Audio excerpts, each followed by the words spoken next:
The Commonwealth never saw it coming. A ruthless army of raiders descended upon the Minutemen Castle, slaughtering everyone inside and claiming it as their own. The castle was reborn not as a stronghold, but as a brutal fighting arena. Here settlements can prove their strength, win, and your home is granted a contract from the King of Raiders, ensuring it will never be raided again. For the Raiders, victory carries even more stakes. The strongest faction rises and their leader is crowned the King of Raiders. This is no place for the weak. Welcome to the Pit of Kings. The settlement tour begins outside the walls. What was once broken and vulnerable had been completely rebuilt. Thick concrete walls now seal off the castle, forming a hard perimeter that keeps the chaos inside and the Commonwealth at bay. A reinforced concrete tower watches over the entrance like a watchful executioner. Anyone approaching is seen long before they're allowed near the gates. In front of the entrance, a raised platform stretches outward, giving the guards high ground and forcing visitors to expose themselves before they're allowed in. Two heavy doors mark the only way forward. Once they close behind you, there's no turning back.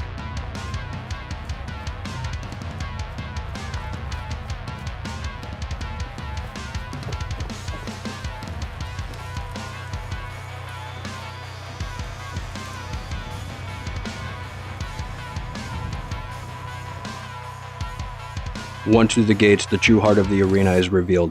At the center lies the brutal fighting pit. The bones of forgotten champions litter the ground, half buried in the dirt, and blood serving as a warning to anyone who steps inside.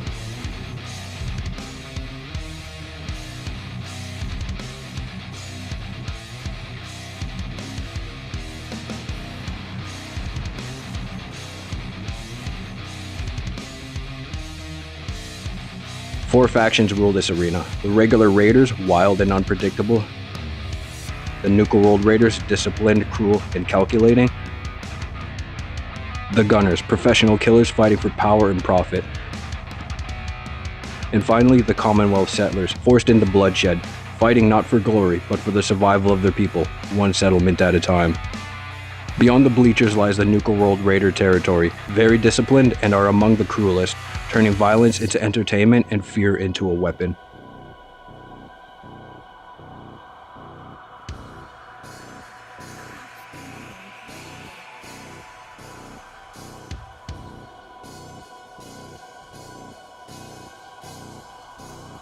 The first stop is the mini fighting pit. This is where champions are made or broken. Here, a Nuka Raider champion faces off against rival factions' best. These fights aren't for entertainment alone. Victory here brings power. Win enough and a Raider doesn't just earn respect, they earn a claim to the throne itself. Only one walks out stronger. The rest are remembered as bloodstains in the concrete.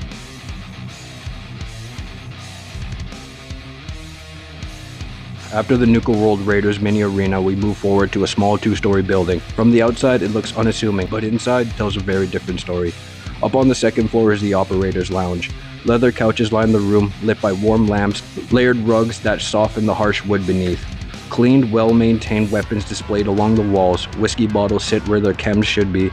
This is Raider luxury, a place where power is measured not just in kills, but in control, comfort, and style.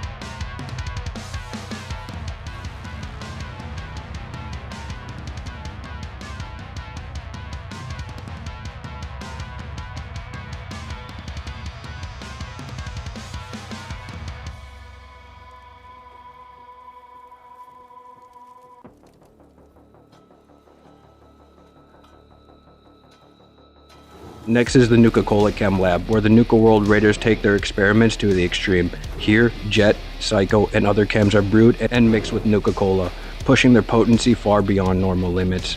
The result is raw power, enhanced strength, sharpened perception, reflexes pushed to near superhuman levels. Fighters leave this place faster, deadlier, barely holding on to their sanity. These chems don't just fuel the arena, they manufacture monsters built to survive it.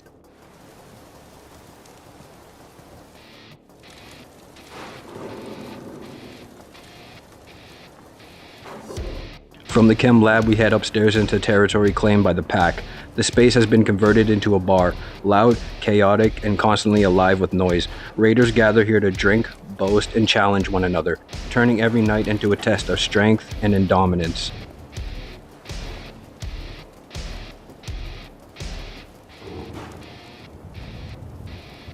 Off to the side is the Pack Leader's throne, set apart in its own small, enclosed area. It's not large, but it commands respect. From here, the leader watches the bar, reading the room, waiting for weakness to show. In the pact, power isn't about comfort or luxury, it's about presence, and everyone here knows who holds it.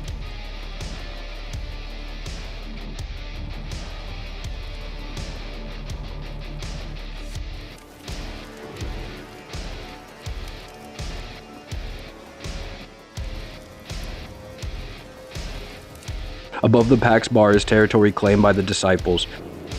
The noise below fades as we step into the ritual room, a place of silence, blood, and devotion. At the center stands a massive throne, stained and scarred from countless offerings. This is where the disciples pray and where sacrifices are made.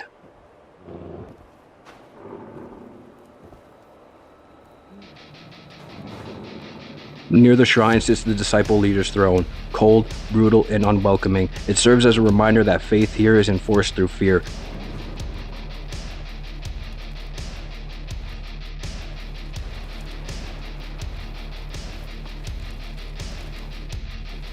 Next, we head back outside.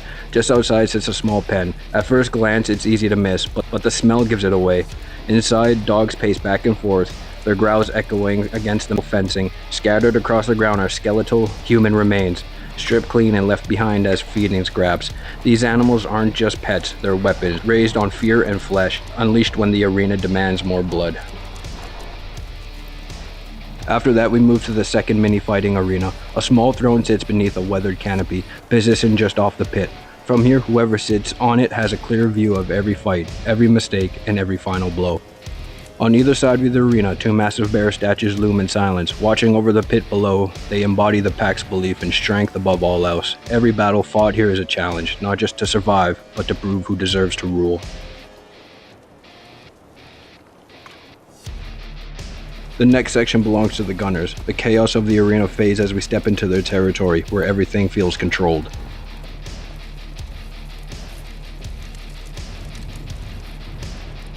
Inside, the command center feels more like a war room than a raider hideout. Terminals glow softly against the concrete walls, feeding information from across the arena. Desks are crowded with maps, reports, and operational documents tracking territory targets and contract. Communication equipment stays active at all times, relaying orders and updates as situations change. Every decision made here is precise and deliberate. This is where the gunners plan their moves, maintain control, and turn chaos into calculated operations. From the command center, we head up to the second floor, which serves as the gunner's barracks. The layout is tight and efficient, designed for function rather than comfort. Bunks line the walls, each separate, clean, and organized, and ready for immediate deployment. A small kitchen is built into the room, providing just enough space to prepare meals and keep the unit supplied between operations. Everything here reflects the gunner's mindset: order, discipline, and readiness. This isn't a place to relax, it's a place to prepare for the next fight.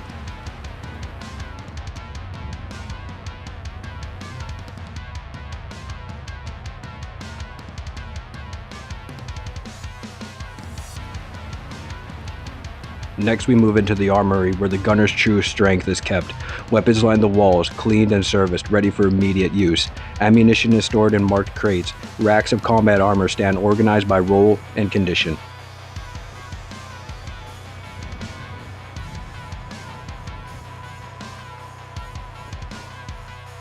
Along the far walls, several suits of power armor loom in silence, towering, heavy, and unmistakably lethal. These aren't trophies or symbols of status, they're tools of war, reserved for moments when precision isn't enough and overwhelming force becomes necessary.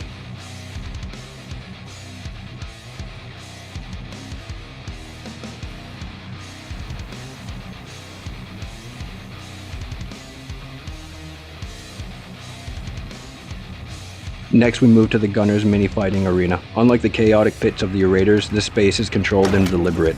The area is clean, structured, and built for efficiency rather than spectacle. This is where the gunners test their soldiers. Controlled combat and brutal evaluation, skill, and discipline. Every fight here is a measured exercise, designed to sharpen reflexes and eliminate weakness. For the gunners, combat isn't entertainment, it's training. From the gunners' controlled territory, we move into a section claimed by the regular raiders. Order gives way to chaos almost immediately. Our first stop is the public execution area. This is where prisoners are dragged out into the front of a crowd and made an example of. It's loud, violent, and meant to be seen. For the raiders, executions aren't just punishment, their entertainment, a warning to anyone who thinks of defiance.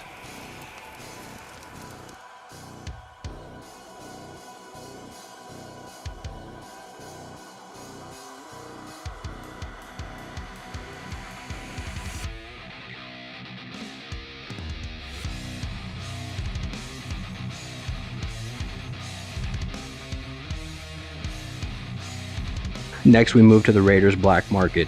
This is where chems and stolen goods are openly traded, stripped from settlements across the Commonwealth and sold to the highest bidder. Weapons, armor, and scavenged tech pass from hand to hand with no questions asked. Slaves are bought and sold here, as well as prisoners taken from raids and people unlucky enough to fall into raiders' hands. In this part of the arena, caps decide everything, and mercy has no value.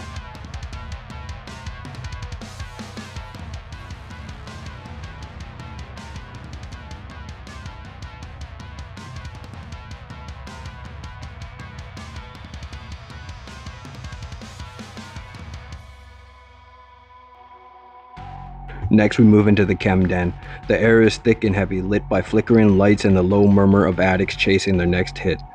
This is where chems are consumed without restraint, jet, psycho, and anything else that dulls the pain or sharpens violence. For the regular raiders, this place isn't about strategy or control, it's escape, a temporary numbness before the next fight, the next raid, or the next death.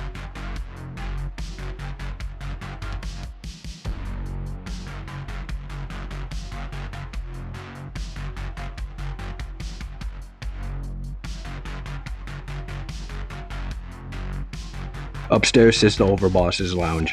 Separate from the chaos below, this space belongs to whoever rules the regular raiders. It's rough, improvised, built to project authority rather than comfort.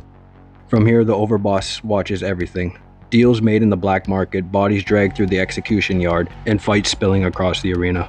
This is where orders are given, disputes are settled, and power is enforced. This section of the castle, the Overboss doesn't need guards or walls. Fear does the job. Now we move to the Raiders' mini-fighting arena. This pit is raw and unforgiving, built with scrap, spikes, broken concrete. There's no structure, no rule, and no mercy. Fights in the arena are chaotic and vicious, driven by rage rather than skill. This is where grudges are settled. Challengers prove themselves and the weak raiders are erased in this pit. Survival is the only victory.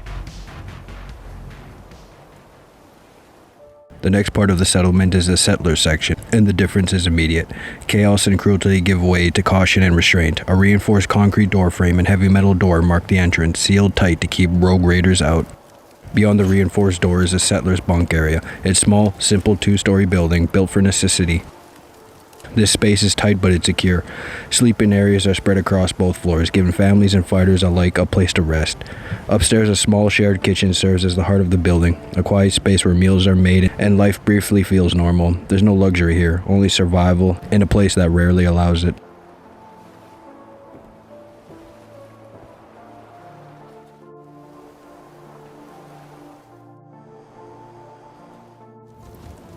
Unknown to the raiders, the settlers built a hidden entrance. This is the Minutemen hideout, tucked away from chaos above. This space serves as the last foothold of the Minutemen.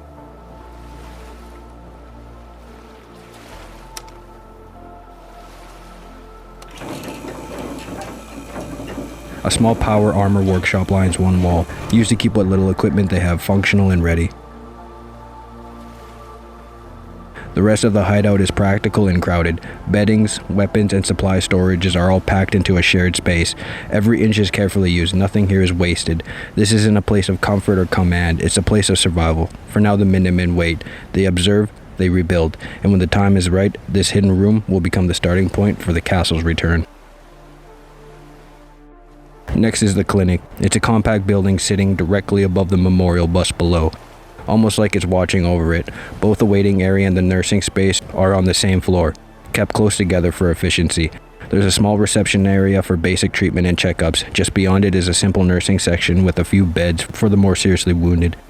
It's not fancy, but it serves its purpose. A place of healing built on top of a remainder of those who didn't make it.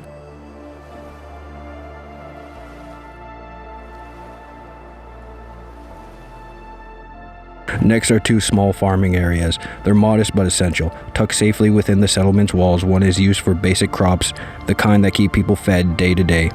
while the other focuses on the hardier plants used for chems, medicine, and trade.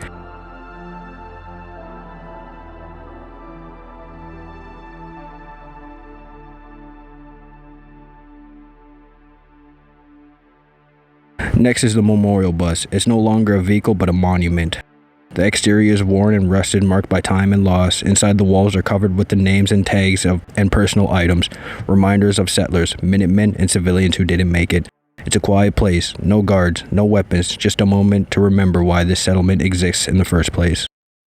Next is a circle of champions. This is where hope turns into sacrifice. When the settlers are pushed to the edge, they gather here and choose from the willing to put their life on the line, not for glory, but to one day free their people and the Commonwealth. Once chosen, the champion is stripped of their old identity and given the champion's armor and weapons. From that moment on, they no longer fight for themselves, they fight for everyone who can't. After that, we arrive at the final part of the settlement, the Raider King's throne room. Massive and imposing, it's designed to dominate anyone who steps foot inside. Every detail exists to remind you who truly holds power here. Flanking the throne are 3 ambassadors, one from each faction. They don't rule, they represent. Watching, listening, and waiting. This is where uneasy alliances are forged, where threats are unspoken, and where the fate of the entire settlement is decided in silence. Watching, listening, and waiting. This is where uneasy alliances are forged, and where threats are unspoken.